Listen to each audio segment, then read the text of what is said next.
این گوزن خیلی معروف که روی تن اکثر جوانهای امروزی خودنمایی میکنه این روزها سر از زندان و دادگاه در آورده.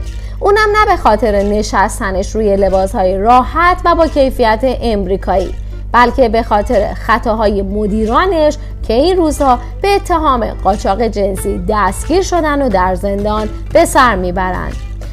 با من سحر طاعتی روزنامه نگار همراه باشید تا به اتهام قاچاق جنسی معروفترین برند امریکایی بپردازیم.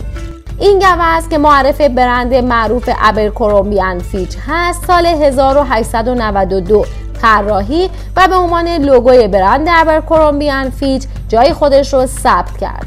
البته نه روی لباس، چرا که از ابتدا این برند توسط مالکانش یعنی دیوید ابرکرومبی و ازرا فیچ برای فروش وسایل کمپینگ و شکار و چادرهای مسافرتی کار خودش رو شروع کرد و بعدها با ورشکستگی‌های پی در پی بالاخره به عنوان یک برند تولید لباس‌های راحتی و لوکس برای جوانها راه خودش رو پیش گرفت. در همه این سالها به خاطر عملکردهای عجیب سر زبونها بود، مخصوصا زمانی که صاحبان این برند از تبلیغات جنسی برای فروش بیشتر محصولاتشون استفاده می‌کردند. اما این بار بیش از قبل ابرکرومبی 130 ساله با همون گوزن معروفش که نمادی از غرور، قدرت، اعتماد به نفس و جذابیت بود حاشیه ساز شده. اونم به خاطر بازداشت مدیران سابقش به اتهام قاچاق جنسی. هفته گذشته دادستان ایالات متحده اعلام کرده که جفریز مدیر سابق شرکت عظیم امریکایی پوشاک ابرکرومبی اند فیچ و شریک زندگیش متیو اسمیت به اتهام قاچاق مدل‌های مرد برای مهمانی‌های جنسی در سراسر جهان دستگیر و متهم شدند. بر اساس گزارش دادستانی این دو نفر با استفاده از منابع مالی و نفوذ خودشون اقدام به برپایی مهمونی‌های جنسی کردن و از مردان برای ارضای خواسته‌های جنسی خودشون و دیگران استفاده می‌کردند. در این میون جیمز جیکوبسون نیز به جذب، مصاحبه و استخدام مردان برای این اهداف هم متهم شده. کیفرخواست فدرال اعلام میکنه که متهمان از دسامبر 2008 تا مارس 2015 درگیر این فعالیت‌های غیرقانونی بودند. قربانیان که برخی از اونها به وسیله وعده‌های شغلی و فرصت‌های مدلینگ وسوسه شده بودند، مجبور به مصرف مواد مخدر و شرکت در اعمال جنسی شدند.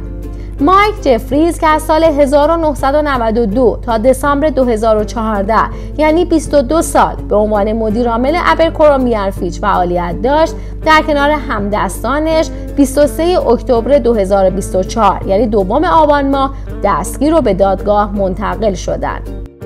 جفریز با قرار وثیقه 10 میلیون دلاری و جیکوبسون با وثیقه 500,000 دلاری آزاد شدند، در حالی که اسمیت به حبس موقت منتقل شده. نکته خیلی عجیب در پرونده ابرکرومبی اینه که متهمان عمدن مردان دیگر جنسگرا رو استخدام می‌کردن و در بیش از یک مورد جفریز و اسمیت به دست خودشون یا با دستور به دیگران به مردان قربانی دارو تزریق کردن که اونا رو وادار به انجام اعمال جنسی بکنن که بدون دارو از نظر فیزیکی قادر به انجام اون نبودن و یا به اون تمایلی نداشتن.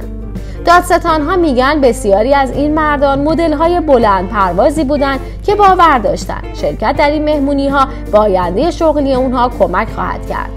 قربانیان مجبور شده بودند تا با امضای توافقنامه‌های عدم افشا هیچ اطلاعاتی در مورد این رویدادهای جنسی با دیگران از جمله خانواده و دوستان خودشون به اشتراک نذارند. قربانیان در همه این سالها به هتل‌های بین‌المللی از جمله لندن و ایتالیا منتقل شدند و مجبور شده بودند در مهمونی‌های جنسی در خونه جفریز شرکت کنند. چه کسی واقعا فکر میکنه همین لباسهایی که میپوشیم و با افتخار سینمون رو برای نشون دادن بیشتر گوزن روی لباسهامون سپر میکنیم همچین داستانهای عجیبی پشتش داشته باشه؟ درسته سال هاست که ابرکرومبی اند فیچ تمرکزش رو از فروش تفنگ‌های شکاری بسیار گرون قیمت و قایق و تورهای ماهیگیری روی تولید لباس و پوشاک گذاشته، اما ظاهرا ذهن مدیران اون همچنان درگیر شکاره، اونم شکار جنسی انسان ها. ابرکرومبی فیچ در طول حیات خودش فراز و نشیب‌های زیادی رو تجربه کرد و تا آستانه شکست و کم شدن محبوبیتش هم پیش رفته. اما با توجه به تاریخچه قوی و کیفیت خوب محصولاتش هنوز هم محبوبیت خودش رو میون نسل جوان داره. اما آیا واقعا این اتهامات سنگین باز هم میتونه محبوبیت این برند رو حفظ کنه؟ و یا مردم با شنیدن اینها این برند رو تحریم میکنن؟ نظراتتون رو برام کامنت کنید.